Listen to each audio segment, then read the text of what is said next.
truly I am. It's a beautiful time of this year for a lot of reflection and a lot of looking forward.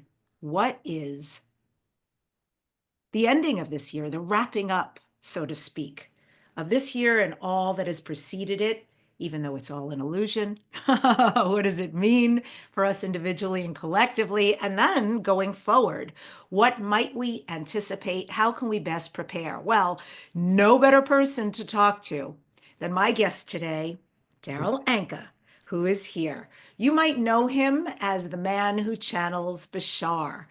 And today is really going to be about how to be totally unlimited, unrestrained, and reminders stepping into the fact that we were truly made in the image of the infinite. This show, Dare to Dream, won 3 Talk Radio Positive Change Awards, COVR Award for Best Podcast, Whelp magazine named Dare to Dream one of the top 20 best podcasts to listen to this year, and it is high ranking on Apple Podcast. And as a friendly reminder, you can truly find this show, youtube.com/Debbi Dachinger, and on every major podcast site, plus BBS Radio. This show is sponsored by Dr. Dane here and Access Consciousness. They do energy work out into the world. So if you'd like to become a facilitator, or if you'd like to take one of their classes, go to drdanehere.com. If you would like to learn more about your galactic ancestry, I am offering you a free video and report that deep dives into over 19 different star seed types so you can find out and connect with your star lineage. Go to debbidachinger.com/starseed. That's DEBBIDACHINGER.com/starseed and get your free gift. Well, my guest and I are going to actually be speaking at a lot of the same events coming up. That's uber exciting for me, and that definitely signifies a new year is a coming. So the first one I want to tell you about is going to be the Channel Panel held in Sedona, January 2025. This is going to be a weekend of transformative workshops and keynotes from renowned channelers like Darryl ANNKA, Wendy Kennedy, Jamie Price, Rob Gauthier, and Lisa Royal Holt. Wow, what a lineup. These are opportunities for you to connect with like-minded individuals and actually gain profound insights. What I say is, what a way to start your new year, the best way. Secure your spot. Go to debbidachinger.com/Sedona. And then in February, the LA Conscious Life Expo, its 23rd annual year, is back, February 7th through the 10th, 2025. The link and the description is in the show notes. Go to debbidachinger.com/CLE. Of course, Darryl is going to be doing his yearly channeling of Bashar. While there, I will be speaking on Friday night and also moderating panels. So please join us. I love when you guys come up at these events and let me know you listened to the show and how you got there. So let's get on to the main event. Darryl ANNKA, my guest, is a well-known channeler who communicates with an extraterrestrial entity called Bashar. Bashar is from a parallel reality and exists in a time frame that we perceive of as the future. Darryl has given international seminars for over 30 years and is a frequent guest speaker at conferences. He's written more than 20 metaphysical books that have been published in the US and Japan. He's a writer, producer, director through his Zia Films LLC production company, and was born in Ottawa, Canada. Darryl's journey into the esoteric realms began in the 1980s after a transformative encounter with extraterrestrial intelligence. And you can learn much more about Bashar at bashar.org. And with that, I welcome Darryl ANNKA back for the 5th, the 6th, the multiple time onto Dare to Dream. It's great to have you here again. Thanks, Debbie. It's great to be here again. Thank you so much for having this opportunity. I was reflecting about you because I know your original story when you were young and you were in a car with some friends and you had an UFO sighting. And I was thinking about the many times I myself have driven back and forth. I live in the valley. So either from LA to San Diego or San Diego to the valley. And I have had so many experiences of spacecraft sightings. And I was thinking, isn't that interesting that they do tend to populate at times our freeways? Why do you think that is? Well, I don't know. Maybe it just depends on where you happen to be. If they're making a connection with your vibration, like Mhm. they made a connection with mine. Because when I had the two different sightings in LA in 1973, I've only, in the years since that, I've only seen one reference that somebody made to being able to see the same sighting at the same time. Because when I actually had the sighting, all of us in the car all saw the UFO very clearly, but I was looking around. No other drivers were really looking up at this thing. So it may have been on a specific frequency that was for us alone. That happens sometimes, where even in a group, some people will see the UFO and some people in the same group will not. So it really depends on the frequency you're on. And therefore, if you're driving around and you happen to be on the freeway more often than not, that's probably where they're going to show up if they're trying to make a connection with you. 100%. And I really relate to that. One of the many occasions I've seen spacecraft, there were four of us doing CE5 work out in the middle of nowhere at the foot of a mountain in Joshua Tree. And we Right. left there at 2 a.m. Nothing had happened, but it was a lovely evening. And coming back on the freeway by the 10 and the 60, where they intersect, boom, a Hmm. spacecraft right in front of the truck we were in. All four of us saw it.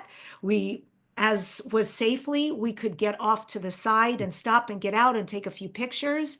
Every other truck and car kept going forward. Right. We were mystified. It's like, how does nobody see this with no Yeah. propulsion? This is phenomenal.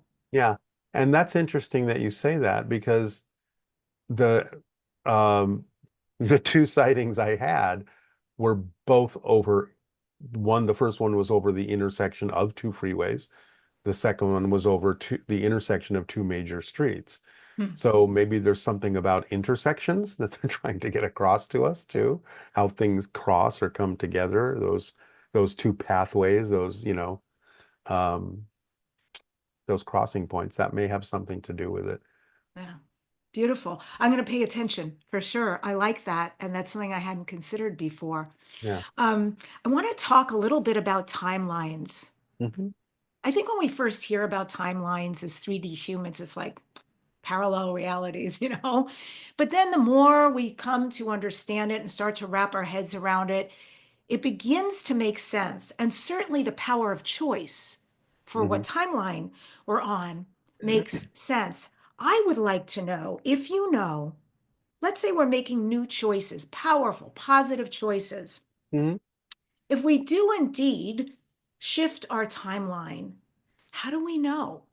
Are there markers? Are there reference points so we can know, oh, I'm now existing on a different timeline? Well, yeah, I mean, it doesn't have to be that you absolutely always know exactly where the point is, because again, Bashar is saying we're shifting billions of times a second. You don't want to have to spend your brain thinking about that every single second. So it might just be the idea that when you do have any kind of signs that you are shifting more through a series in the way that you prefer to, through a series of timelines, a series of parallel realities, in the way that you would prefer to, that you're getting more positive synchronicity. That's one of the major symbols and reflections Oh, of navigating yourself in a more positive direction is that things start kind of falling into place magically. Things show up exactly when and where and how you need them to for information, for meeting people. Your life just kind of becomes this explosion of synchronicities. So that's definitely one of the signs. But also that, you feel more balanced, lighter, that you get a sense of acceleration and momentum. You start to see things in the world that you're now inhabiting that are more reflective for you in your personal life of continuing to move in that direction things falling into place that are more opportunities to be able to act on that are representative of what you prefer. So, all those things and probably many more signs are an indication that at least you are continuing to navigate in a direction that's more in alignment with your true vibration, your core frequency. Yeah, that's very interesting. I like that idea so much because I can certainly see a lot of synchronicities and a lot of preferred Right. experiences occurring. Is there a way then, when we start seeing this and we're on a much more positive trajectory, that we can look at, I'm just going to use this word, like the sad sack path that we had been on? Can we then influence that from the position we're in to say, I want to elevate you and any other parallel or concurrent reality? I'd like to elevate all of you right now so Well, we that, all rise. yeah, that happens automatically. You don't have to really think about it because, again, anytime you change yourself in the present, you're in a sense changing your past and your future at the same time. Uh, because again, from a linear perspective, if you actually have become a different person, linearly speaking, in order for that to make sense as to how you became this person, you have to have the kind of past that created this person. So you're automatically connecting into the parallel realities now that might be different a little bit than what you were connecting in before, that make more sense to connect to in a linear way to give you a rational reason for why you are this different person today. Because when you change sufficiently enough, you get people recognize like, oh, you're so different. What is it that's different about you? You seem to be very different than you used to be. And so that might be your reflection or your indication that not only have you really decided to be a different person, but that you may actually have also altered some of the events or connections you made in the past to make you this person today. And you get that reflection in somebody coming up to you and saying, wow, you seem so different. I'm not exactly sure who you are right now. So, you can get those signs when and where you need to, but again, it's not always important that you get them. It's just more important that you focus on what it is that you're preferring, what it is that you're excited about, and keep moving forward. So you'll get the signs, you'll get the indications, but more importantly than actually even getting those indications is the ability to continue to act and move forward in the way that you prefer to in your life. Received. Thank you. What is new at this time and coming down the pike in 2025? What are you privy to that we may not be aware of? That would be good to know. Well, again, certainly I think we are truly on the verge of contact. Uh, there are more and more indications of that. We recently had another, congressional hearing on UAPs and UFOs. And so I think all of these are, sort of indicators that we're getting closer and closer. Now, of course, Bashar has said this introduction of extraterrestrials publicly, openly to our society will probably happen within the next 5 years. I think that still holds, even though there may have been some slight changes based on different events that have happened in our reality that may, maybe it'll push it back a year or ahead a year or whatever. But he's given us this 5 year window, and all of the shifting that may go on in terms of the actual timeline is still all happening within that 5 years. So I think 5 years is the outside window that he gave us, knowing that, an event that he originally said might happen in 27 might now happen in 28 because of different things going on in our society. And so they need more preparation time, or what have you. But it's all still within the next 5 years. And I'm really excited about that. I mean, it seems like that's not so very far away. And I think that might be surprising to people. But one of the things that Bashar has said that makes sense that it would seem to happen that soon is that there have been a lot of things we haven't known about going on behind the scenes with regard to extraterrestrials interacting with certain people on our planet, with some scientists, other people in the government on a very, very limited basis, but that have set the ball rolling, that have set certain things up so that it would allow for contact to be introduced within the next 5 years. So even though we haven't known about all that behind the scenes stuff, that's what makes, contact in the next 5 years seem so sudden. But it is the end result of things that have actually been going on for years and years behind the scenes in our society that we simply haven't been told about. So I think when we are told about all that, just before the introduction of the ETs, it'll make sense that within the next 5 years doesn't seem to be so sudden based on everything that's gone before. Have you been involved with that, with the work with the scientists or government at any level? Bashar has been involved in a minor way with a couple of scientists that have to do with talking about things like free energy devices and so on and so forth. Not massively, but I think there have been other things that have been happening physically with other extraterrestrials, especially some of the Pleiadians and so on and so forth that have been interacting with some of our scientists and government officials. That is really more what Bashar is referring to about what's going on behind the scenes. Wow, that is so cool. I cannot wait till that is disclosed. And I'm really glad you brought up disclosure. Yes, I think most of us are paying attention to what goes on there. But I'm wondering, because boy, that is the slowest train I think most of us have ever seen. Is the real info, the real disclosure going to come from us, people like you and I, people in our tribe, in our community, and the very brave whistleblowers who are stepping forward? Is that the real disclosure? Well, I think the whistleblowers certainly have a lot to do with it, and so does the public, of course.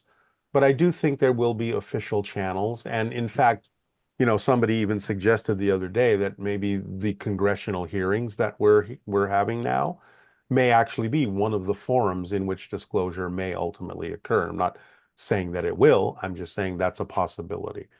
I mean, this is why I'm wearing this shirt today, Citizens for Disclosure. So I think the more the public gets into the idea of saying that we truly want disclosure, it's time for us to know what's going on with regard to our relationship with our extraterrestrial community, then, it will come out. Now, obviously, there are those that are a little bit resistant to it, or maybe a lot resistant to it, because it certainly will change everything on the planet. And, there's a lot of people who have a vested interest in certain things not changing. Uh, but, I think this is inevitable. I think they're going to have to let go of that resistance at some point, or they will just simply have to go off and, be on their own somewhere.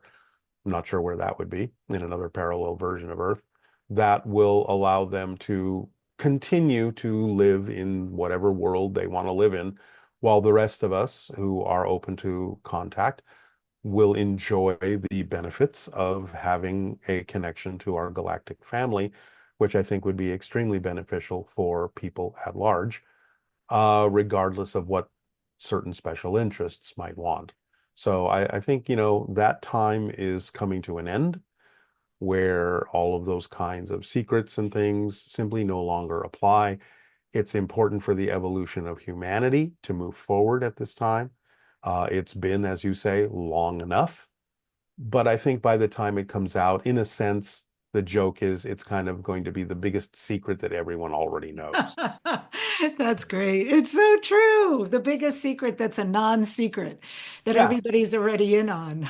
Well, yeah, because sometimes, people just don't talk a lot about their experiences, but when you really do start talking to people about your own experiences, I find that more often than not, they'll say, "Oh, yeah, and I had this experience, and I saw this, and I saw that, and these beings showed up in my bedroom." And, it's like a lot of things are happening with people that they just don't normally talk about unless they feel it's safe to talk to you because you've already admitted you've had these experiences, and then they know you're a kindred spirit and you won't laugh at them or ridicule them. You'll take them seriously. So I think a lot of things are happening to more people than we think. So I think it's actually going to be quite a relief when disclosure finally happens, when the introduction of ETs finally happens officially, because then a lot of people can kind of sigh and relax and go, I wasn't crazy. See, this was happening all the time. Now, some of the stories may be a little exaggerated, some things may be misinterpreted. That's fine. It'll all come together in the wash once the introductions are made between humanity and extraterrestrials to figure out exactly what was really going on in everyone's experience. But nevertheless, I do think people are having more experiences than we think. And I think that when ETs are revealed to us, a lot of people are going to sigh with relief and say, finally, I can talk about this openly. Yeah, I look forward to it as well. Yeah. I'm also curious about finances. I keep hearing interesting things regarding finances on this planet going forward. Do you have any intel if banks or the money, the dollar is going to crumble, if it's going to lose its value? What kind of changes are going to happen to the financial paradigm? My understanding is that one of the things that will happen at some point in the near future, that's a relative term, I don't know how many years that means, is that we will probably shift to a digital form of currency worldwide. Now, I'm not talking about cryptocurrency. That's something that's an interim step in my understanding, but we will have an official digital currency at some point because in some senses it's just easier. Of course, again, like anything is open to negative manipulation. So, there have to be safeguards in place for all of that. Ultimately, and I'm talking way down the road, as Bashar says, will ultimately, create an economy that is actually based on the skills and abilities of people that will be operating through more of a synchronous kind of an interaction, where we'll have something somebody needs, they'll have something we need, and Hmm. these kinds of exchanges, almost like going back to a trade and barter system, but on a much higher, more refined level with Hmm. synchronicity kind of being the guiding line of you're going to need to be exactly where you need to be to give this person what they need, and you're going to get exactly what you need from that person in order to allow you to move forward in the way that you need to. So, but that's many, many years down the road. In the meantime, the idea of having a larger scale worldwide digital currency in a positive way can help us sort of lighten up and loosen up the idea that this is all about energy exchange. It's all about the idea of creating something that is helpful for everyone, that is equal for everyone, that doesn't create the idea of poverty. It doesn't create an imbalance in terms of people who have and people who don't have. So, it's got to include all of those factors in it, or it really won't work. It'll just be another form of what we already have in a different disguise. So I think the digital currency that is being referred to by different psychics and by Bashar is something that is a more sophisticated system that is probably based on different forms of blockchain technology that will make sure that it is unbreakable, that it is something that serves everyone in an equal capacity to whatever degree that they're willing to participate in it. So I think that's coming, but I can't say exactly when. But except for the fact that I believe we are in an overall period of resetting Hmm. humanity, which is something that started around 2020 and will probably last until about 2050. So this is kind of a 30-year reset.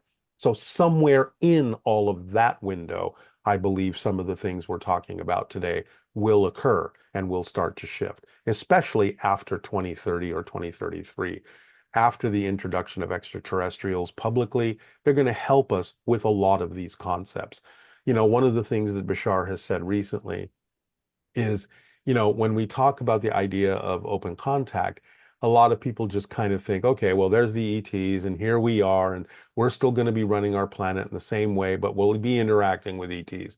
That's not necessarily true. The idea of open contact, I think people have to sort of wrap their minds around the fact that if we're inviting open contact and we're joining a galactic organization, ETs are going to be involved in every phase of our society. They're going to be involved with us politically. They're going to be involved with us sociologically, technologically, economically, spiritually. Every single aspect of our society is going to be intertwined with what they bring to this planet. So a lot of that is a massive change. I think we have to open up to the idea that we're not going to necessarily be running the things in the way that we used to, that we're going to get help from them to understand. what planetary management is all about, because they see things on a bigger scale, on a holistic scale. They see things in terms of planetary operations, not country operations, but planetary operations. So it doesn't mean that we're going to dissolve all the different cultures that we have.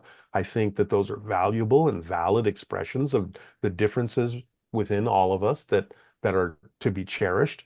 But I do think that in terms of the way that the planet itself is managed, we're going to learn a lot from the ETs about how to do it for the benefit of all humanity while still retaining, the vibrant differences that really enrich us and create a tapestry of humanity that we can appreciate from many different points of view. So it's a balancing act, I think, that's coming within the next couple of decades. There's so much to unpack there. There are so many questions that come up Mhm. around those wonderful possibilities. So, when interstellar connections are made, when humans join the galactic community, what does species integration look like? So, for example, might a Yael or a Sasani family buy a house next door to me? Or is it more likely that we would live in separate communities for different star nations? I think at first there might be some degree of some separation so that everyone feels comfortable with the idea of integrating galactic individuals into our society. But eventually, over time, we're going to blend just like anything. We're going to be curious about each other. We're going to exchange ideas with each other. And I do believe that in certain ways, when it's actually physically possible, when there's compatibility genetically, I believe that we will probably merge with each other in a lot of ways, for those that can do that. So, a lot of the ETs that are going to show up at first are going to be genetically very much like us because they are, in a sense, our distant cousins for a variety of reasons. We won't get into all of that right now. But I do believe we are genetically compatible with some of the ETs because they're already related to us genetically in certain ways. Later on, we're going to be introduced to ETs that are nothing like us, and there's no way that you can actually mate with something like that. But for people, for beings like the Pleiadians and some of the hybrids, we're still dealing with essentially what we would consider to be variations of human genetics. And so I do think we are actually genetically compatible enough to be able to actually have offspring with some of the ET species that will be introduced to us. And I think over time, it'll be just as natural to have offspring with some of them as it would be to simply have offspring with another race of humans on Earth. Mhm. So, we'll get over our xenophobia, I think, about that in the decades to come. I'm not saying this is necessarily going to happen even within some of the lifetimes of the people that exist now, but over time, again, this is a long process of evolution for humanity. And I think after 2050, things will probably accelerate a lot more quickly based on the changes that humanity is going to go through and the different directions that we're going to wind up going in after that time. So that probably within 100 or 200 years, the idea of extraterrestrial and earthbound offspring will probably not be unusual at all. That's amazing to me. And it makes me a little sad I'm not here for all that, but I'll probably be someplace fabulous wherever it is, all Oh, that's I think going I on. think we'll be involved in some way, shape, or form. It's either going to be involved incarnationally or going to be involved in spirit in terms of helping people and guiding people who are in physical reality through that evolutionary path. So I don't think we're going to be left out. It depends on just, where we need to be when those things are happening and how it is that we can best help that process move forward to the benefit of humanity. Yes, and for folks who are saying, gosh, I want to know more about the genetics that Darryl is referring to, he honestly has been on the show at least 5 other times. And just do a search, if you're on YouTube, on my channel, do a search on our names, and all of them will come up. And there's some incredible other information to fill this in. And so, just to put a cap on this, Darryl, what we're talking about, is there potential challenges regarding interspecies romance? And once they do have children, might the star children go to school alongside each other, alongside Earth children? Well, I think schools will be very, very different by the time that happens. I think, again, ETs are going to teach us more about how education can be more beneficial, more exciting, more holistically presented on Earth. So again, we're looking at decades down the line, and the idea doesn't necessarily mean that it's going to look like it looks right now.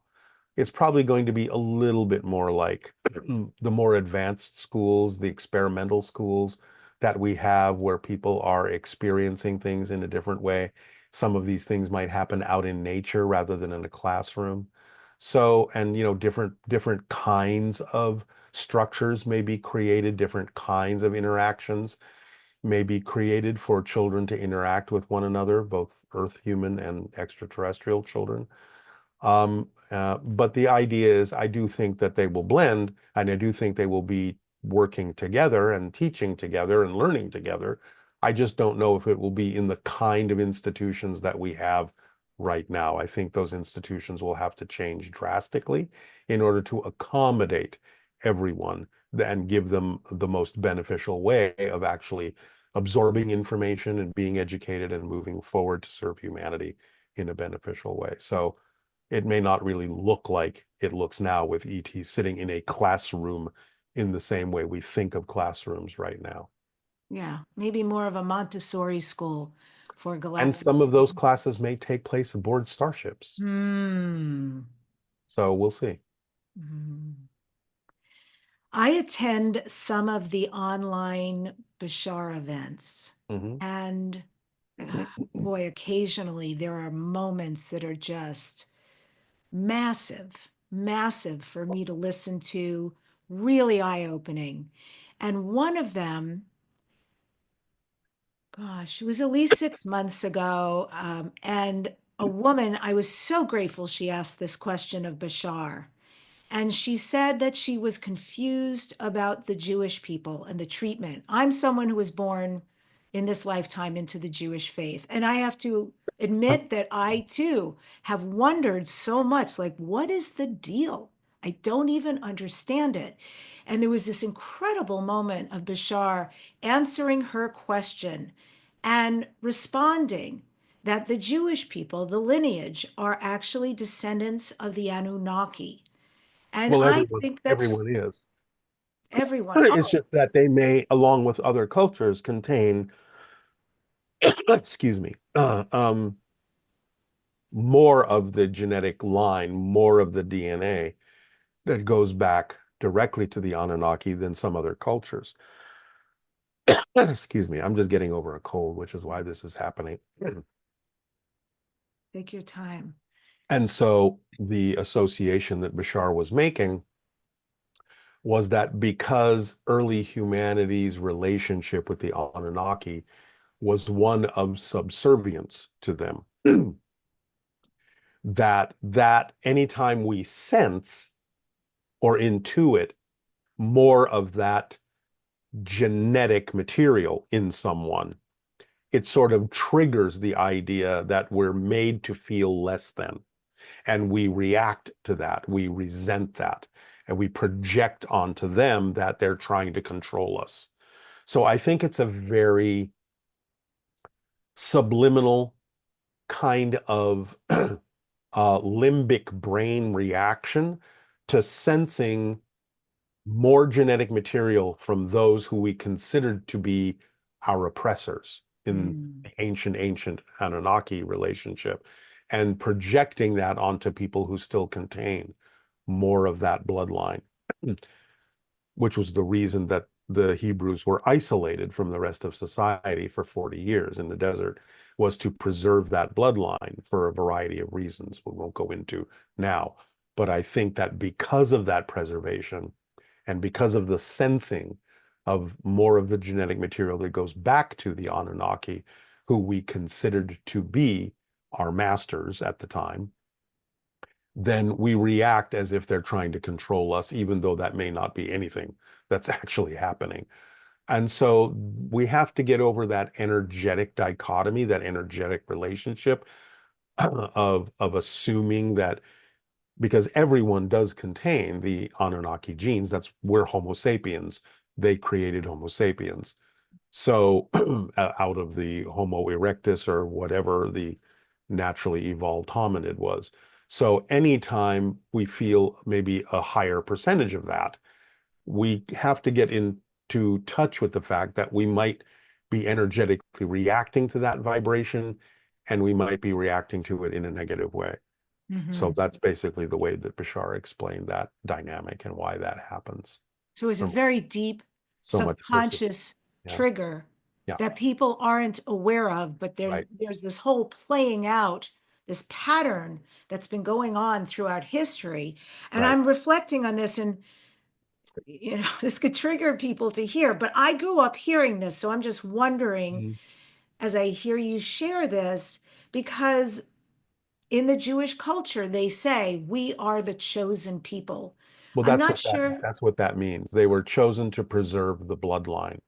It doesn't mean there aren't other cultures on the planet that also have that, but this is what's come out in Western civilization as a recognition that the genetic bloodline, all the way back to the ETs that created Homo sapiens, was more strongly preserved in Western culture through the Hebraic lines. So that's why they consider themselves to be the chosen people. They were Fascinating. chosen to preserve that bloodline. Well, happy to be of service. Another time, Darryl, was September. And I know this is big for you, but I think it's good to talk about where Bashar was being asked very specific information about the 2024 elections, Mhm, which thank God is over. And this is for the United States, because I know mhm. there's folks from around the world who watch Sure. this. And can you explain those predictions and offer some updated or I more think what clarity? people need to listen to is the recent streaming that Bashar did that's called Echoes of Sedona, because he very, very clearly and in great detail Mm. outlined why he said what he said, what the reactions were to what he said, why that occurred that way. He laid it all out and he continued to talk about the idea of what the effects are going on our planet with regard to divisiveness and also simply the idea of how we need to overcome this. So I would, instead of trying to paraphrase anything that he said, I would turn everyone's attention who want to understand exactly why he said what he said, what that was all about, because there were definitely things going on that he didn't tell people at first because it's partly a test to see what our reaction would be. So I would strongly encourage people to listen to the most recent streaming from Bashar Communications called Echoes of Sedona that will explain in detail and create a more positive understanding of all of that to allow people to move forward with what was said originally in Sedona by Yeah. Bashar, which Okay. was very unusual. I understand Mhm. that, but there was purpose to it. He explains about what that purpose is and what the reactions are, and what the Interstellar Alliance is doing about that in respect to how contact will occur. Okay. So I would, again, strongly encourage people to listen to that last streaming event that was streamed just this past Saturday on the 23rd. And that will answer all their questions about that. Fair. In the aftermath of the election, does it really matter who won? I No, mean, no, it isn't the doesn't. breakdown of government and other paradigms going to break down anyway? Yes, but I wouldn't use the word breakdown. I would use the word transform. Hmm. Things do need to transform. Contact is inevitable. And really, ultimately, from Bashar's perspective, it didn't really matter what the election result was. It served a certain purpose from their perspective. And it determined for us how contact is going to occur, what the style of it, what the timing of it, what the purpose of it will be. So the only thing that made a difference is it depended on the outcome of the election in terms of what the style of contact would be, the timing of contact. the purpose of contact. So those things may have changed, but contact hasn't changed. So, and there are many things going on behind the scenes, information wise, that are going to be coming out in the next few months that are going to color a lot of this. So it's a little too early to actually feel that we're talking about something in such absolutes, that we're talking about conclusions that are hard and fast and cannot change. Bashar is saying that's not the case.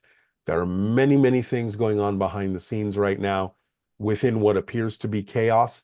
There's a lot of things going on, and information will be coming out on a variety of levels that are going to point us in the direction we ultimately need to be pointed to understand what's going on in our society and what the ETs are going to do in response to all of that. So I would encourage people not to make hard and fast conclusions at this particular point about what they think has happened in the elections, and let things unravel, let things unfold a little bit so we can actually start to understand the purpose of why things happen the way they did, that are going to lead us in the direction we need to go for things to change ultimately in the way that it's important for them to change for the evolution of humanity. I won't say anything more about that because I think Bashar has said it all in what he needed to deliver to us in the last streaming event. Uh, if I understood correctly, Bashar said this might have been at CLE last year. I see all of your channelings at CLE every year. And Bashar was responding to somebody and said, 90 something percent of us have hybrid children. I was like, wow, that's fantastical to me that we may be parents to extraterrestrial children. Uh, that's a pay attention to percentage. Can Yeah, you I say think he was more talking about that? about 90% of the people in the room, not in the world, Oh. in the room. Is there any way for us ever to know if what if I have a Yael child or a Sasani child or Well, they're not any Yael or Sasani. They are their own group of children. The hybrid children are separate from those civilizations. So we'll know when they come to live among us. It will be clear to us when they're introduced to us as to who those children are the children of. wow. Well, as someone who was born under the sign of Cancer, which is the sign of the mother, of the Mhm. home, of nesting, if when that happens, that'll be so profound for me. It will be profound for everyone. Absolutely. Yeah.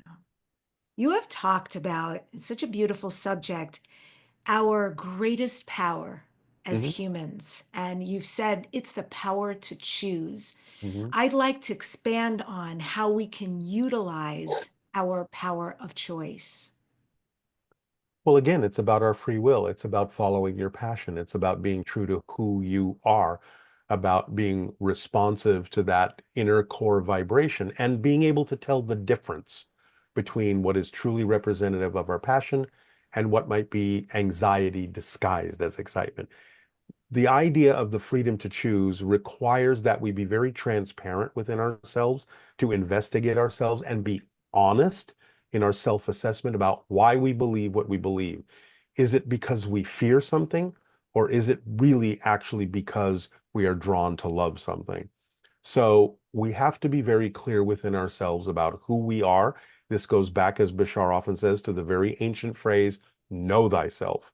Once you are transparent and willing to investigate yourself in an unbiased way to know whether or not you are choosing things from fear or love, then you will have the ability to discern why you believe what you believe, and you'll be able to move forward in a clear way, making choices that are not only positive and constructive and creative for your life path, but also in service to humanity, because all of our life paths are intertwined and connected.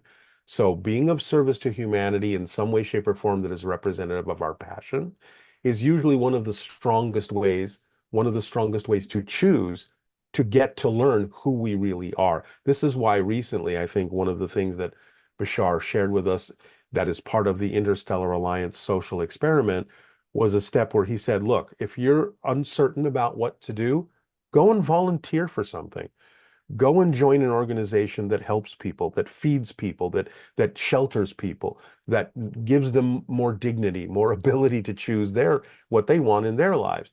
Go and volunteer, because when you then volunteer for something like that, you kind of get out of your own way. You stop worrying about your own thoughts and things like that. And you're very focused on the idea of helping others.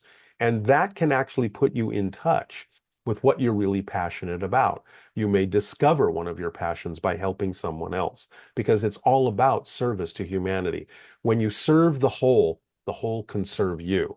When you're only serving yourself, you're cutting yourself off from how the whole can serve you. So you have to serve others in order to be served, because you're part of the whole.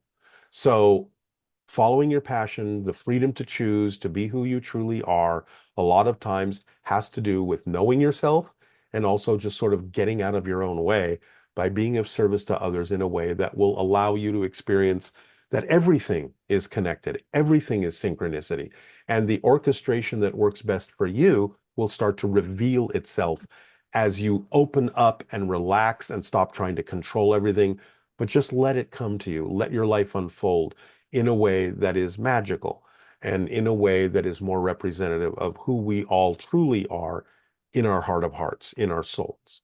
So Mhm. I think that's what gives us the power to really make the choices that will not only serve us, but serve everyone else. Yeah, and I think also be prepared. It can be a complete surprise. Because if Yeah. anybody had told me I would be on the path doing the work I am, Mhm. talking at the events I am, all of what my Right. life has become, I wouldn't believe it. I would Exactly. never believe it, Exactly. right? And so the fact that everything unfolded, definitely magical is a beautiful word Mhm. for it, and synchronistic, absolutely, all of Mhm. the above, but to just get out of the way. You call it following your excitement and passion. I've Mhm. always said the one thing I've done really right in life is I followed energy. That was my description, Yeah. that something would arrive and it didn't matter logically. There was no logic involved, but something would arrive on my path and I'd go, "Ooh, Mhm. that, like that seems Well, really it interesting." resonates. It resonates. That's what Bashar is talking about in terms of the passion and excitement, curiosity, attraction. It's something that resonates with your core. It feels right to you. But again, you have to be honest within yourself to make sure that you're not responding to something from an anxiety vibration and disguising it as excitement because you're afraid to look within yourself to find out what you're actually anxious about. So that's why it's so important to be transparent with yourself, because people can fool themselves and be in denial and actually disguise anxiety thinking it's excitement. I get this question all the time. It's like, what about the people who are passionate about killing? That's not passion. That's the mistake they make, is they're defining anxiety as if it's excitement, because they're not honest with themselves about why they're feeling what they're feeling. They're not in touch with why those beliefs exist within them. And so what they're describing is not passion, is not excitement. It's anxiety disguised as excitement. This takes great honesty and self-investigation to know the difference. Yes, and there's so many examples of that as you're speaking. I'm thinking, obviously, people who stay in a relationship because they're afraid if I leave this, I'll be Right. alone, or afraid Right. what will happen to the kids. Definitely, uh, this is Yes. kind of huge in the spiritual community, folks who have a tendency to stay at a job period or a corporate setting, which for most of us spiritual messengers, it's really not appropriate for Right. our beings. We don't For a lot flow of with people, things no. like that. Leaving a country, there's many choices, or even traveling. I used to stop. This is an example even of me many years ago. I wanted to travel. I mean, travel is in my blood, and I've been traveling since I'm a little girl. But I got to this obstacle in my life where I became afraid of the world and I Hmm. became afraid of traveling. I was single. I was afraid of traveling alone as a woman. And even though there may be some reason to that, it stopped me as opposed to finding ways to create safety for me to Right. do it. So it took years to get through that, to realign with my passion. And I'm really glad I did because I Yeah. love traveling. Yeah, if you're creative and imaginative enough and willing to look for it, there will always be a path that works for you to be able to act on your passion. So people shouldn't let themselves stop themselves from thinking, oh, now I can't do that anymore. Always look, there's always an alternative. You just have to be imaginative and creative enough to find it or even create it. Sometimes you have to create that path with your imagination and creativity because there is always a way that you can still act on your passion, even when it seems like you can't. You Yeah. just have to look for it. And sometimes that's the important part of the process is to create that path for yourself and let it be okay. Yeah. So let's take where we're at right now with this conversation and let's take it to the next level. Next level would be how can we be totally unlimited, unrestrained? I love these words and made in the image of the infinite, which I feel actually means made to be and operate as infinite. Well, in his recent talk, Bashar talked about the importance of two of the principles that he's talked about before. These are major principles that allow us to move forward in a way that really allows us to be who we are. Number one is the fourth step of the formula is stay in a positive state no matter what happens. Even if what happens is something that we objectively don't prefer, we have to know it's there for a reason. There's a lesson to be learned here. There's knowledge to be gained. There's experience to be had by this thing having manifested. So if you stay in a positive state, again, you can be inspired to use your imagination and creativity to get a benefit out of what it is that's happening. And this flows into the second principle, which is it doesn't matter what happens. It only matters what you do with what happens that makes the difference in your life. So it's how you respond to something that determines the effect you get out of it. Because we're the ones putting meaning into things. We're the ones buying into and believing in definitions that we attach to things. And it's those definitions that we believe to be true that color how we experience anything that manifests. As Bashar has said, life itself doesn't have built-in meaning. We're designed to give it the meaning. So it's a neutral prop that happens.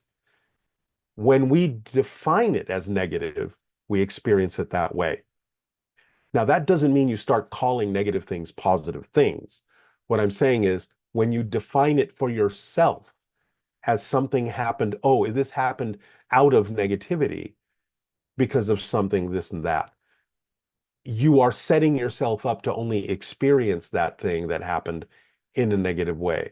But when you understand that you can stay in a positive state and get a benefit somehow from what happened, even if it actually was created from negativity, you can get a positive benefit out of it if you are willing to stay in that positive state and learn the lesson that it's there to teach you. So, if nothing else, on the most simplistic level, seeing something you don't prefer by contrast can help you understand more clearly what it is you do prefer. That's a positive way to use what you don't prefer on the simplest possible level. We can always see the light more clearly by allowing the darkness to be there, because the darkness shows us the opposite of what we really prefer. So it can open our eyes to see the light by allowing the darkness to actually manifest. So we can't be afraid of the negative side. We have to use it to our advantage because both sides serve in some way, shape, or form. So I think that's one of the more important things for us to remember, that no matter how we react to things that happen, if we stay in a neutral, positive state, balanced state, we'll be able to use everything to our advantage if we're creative and imaginative and loving enough. So it's not about reacting to things and saying everything has gone wrong. It's about going, how does this serve us? How can I use my curiosity to understand how can we move forward even with this? That's where we need to be to get through anything we perceive as chaotic or unbalanced or negative. We have to bring our curiosity to say, how is this going to serve us? How is this going to propel us? How is this going to accelerate us into the future we say we prefer? How can I use this to our positive advantage, no matter what it is? Now you're talking about true expressions of self-empowerment when you stay in that state and can use anything that manifests to your positive advantage. Then it shouldn't matter what happens. Those are such beautiful married items. The first conversation about distinguishing between responding from fear or responding from true love, passion, excitement, the difference. And then once past that, navigating, well, I think actually what precipitates that is knowing who you are. And Yeah. then that step about the fear versus the excitement and the difference. Mhm. And then this next step that you're talking about, I find this very, very interesting is how we manage, how we perceive and not adding meaning to something. Because people who are going to step out, if they are in a fear space and Mhm. they're going to leave that and make a bold new choice for themselves, I think sometimes still have to navigate, some remnants of what comes with that Sure. feeling in a space. I'm suddenly single, and what that means. I'm suddenly not in a job with confines that, even though is uncomfortable, I deem secure. So that navigating that next step to remember to separate from all of the minutia that comes down usually, and it Sure. is Yeah. often not ours. Yeah, but you have to honor your belief systems, like Bashar says. Like if you're doing a job, it's not necessarily representative of your passion, but you firmly believe you need that to sustain yourself, don't abandon it until Mhm. you actually know for a fact that your passion can sustain you, because there would be no point to that. So the idea, though, is even if you're doing that and doing something that you're not passionate about, at least give yourself an opportunity when you can to act on your passion and give it time to prove to you Yeah. that it can sustain you and support you. Then it'll be easier for you to make the shift, letting go of things that you're not excited about and continuing to move in the direction of your passion, because then you've proven to yourself and allowed your passion to prove to you that it can, in fact, support you. I mean, on a very practical level, it's always supported me. There has only been one very brief period in my life, early on, after I got out of school, that I worked at a job at a bank that is obvious for me, was obviously not representative of my passion. It just wasn't my world. Since that time, I have never, ever, ever done anything that wasn't representative of my excitement. Mhm. Now, I'm 73 years old, so I've been doing this for more than half a century. It has always supported me. It has never failed to do so. I know this concept works even before I even knew about Bashar. That's just the way I was built, to just, I'm not going to do something that is not representative of what feels right to me, what feels exciting to me, what is truly resonating with my core frequency of who I am. It has always supported me for more than half a century. It will support anyone who truly understands that that's the way things work. But it's up to them to decide when they're comfortable to accept that as a reality. Because if they don't accept it as a reality, it's not going to work for them. They're going to still have to rely on the things they may not be passionate about, but they firmly believe will support them. So don't divest yourself of support until you have proven to yourself that your passion can support you. That's just a practical way to approach it. Thank you. Yeah, that's fully fleshed out. I want to shift to two space type questions. First one is about a Stargate. Can you describe what a Stargate is, what it's used for, and is it possible for an individual to walk or energetically go through a Stargate, or do they work only for ships?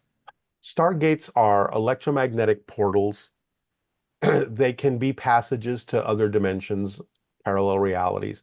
It's unusual for an individual to actually pass through one. They are mostly geared in a way to be taken advantage of by technologies that know how to open them in a certain way that is in alignment with being able to pass through it with purpose. It's not that people can't sometimes, rarely, accidentally walk through some of them, but usually the only effect is they will feel that time has shifted somehow, or they've lost time, or something along that line. They might be disoriented. You actually have to have a frequency that is vibrationally in alignment with the portal, with the Stargate, in order to actually take advantage of whatever it's actually linking you to. It's not something you can just sort of randomly, it would be a 1 in a million or 1 in a billion shot that your frequency passing through a Stargate portal would be aligned exactly as it needs to be in order for you to take advantage of where that portal actually leads. So more often than not, the effect is simply disorientation in space and time temporarily.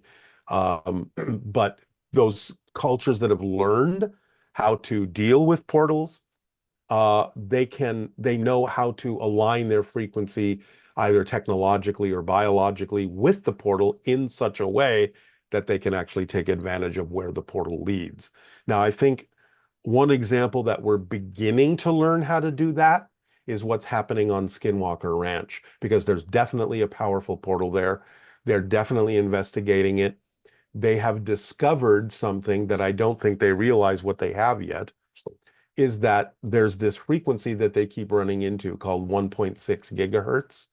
And I think that when they broadcast that and they get a reflection back, that's an indication that the portal is actually open in the proper alignment.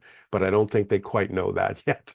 But they're starting to learn that. But this is the technology that a lot of advanced ETs have. They know how to align the vibrational frequency with a portal to actually take advantage of where that portal or Stargate actually leads. That's incredible because you wouldn't have known this, but I'm actually interviewing two different people, two different separate occasions who work at Skinwalker Ranch in the next couple of weeks. Cool. Synchronistic. Yes. And when you talk about the Stargates, are they predetermined? In other words, this is a Stargate to this particular galaxy only, or is it something that the extraterrestrial life force can go to the Stargate and then set it up to go in any particular place they rather be at? What I'm getting is it depends on the portal. It depends on the nature of the electromagnetic energy in that portal. Some of them may be very specifically linked to certain locations in space and time, and some of them may be broad enough that you can actually tune where you want to go in that portal. So I'm getting that there are both types, but you have to know what you're doing to be able to tell the difference. Okay. And I know you've also talked about splitting prisms and entirely different realities, all like incredibly fascinating stuff. Mm. These taking form. Why are our choices, why are our vibrations that we align with creating this kind of profound impact? Well, this is the way existence is structured. Remember, we're always shifting. The idea of what we experience as time and space are side effects of that shift. So remember, there's only one moment in existence. There's only one place in existence. You can refer to it as a dimensionless point. You can refer to it as a timeless now. But anything that we consider to be a different location or a different moment in time is actually a perception of the same location, the same dimensionless point, and the same timeless now moment, but from another angle, another perspective, another point of view. So the very act of consciousness generating the experience of multiple locations and multiple moments in time is the act of generating parallel realities. So we're constantly shifting because we're constantly experiencing a new moment, a new place, a new location. And that's because our consciousness simply references itself, relates itself to that single place and that single moment in that way of looking at it from an infinite number, an infinite array of perspectives that creates this experience that appears as the illusion of distance and time and change and all of that. So our consciousness inherently generates parallel realities, even in the creation of the experience of space and time, because there is no space and there is no time. And so to experience space and time, consciousness is creating the very idea, the structure, the underlying structure that we refer to now as parallel realities. That's just the way nature is built. That's the way existence is structured. That's the way consciousness experiences itself. It just naturally generates multiple parallel realities in order to experience itself as it relates to the fact that there is only one place and one moment in existence. Wow. I hope Mic that was drop. clear. It is, and I just want to thank you. You give so much value and content, and it's so provoking in the best possible way. I Thank you. want folks to know how they can be with you in person or online. So we know about January Sedona Channel Panel. That's Right, get tickets, DebbiDachinger.com/Sedona. February is the Conscious Life Expo where you come every right, year and you channel Bashar, which right. is amazing. And that's again, February 7th through the 10th, 2025.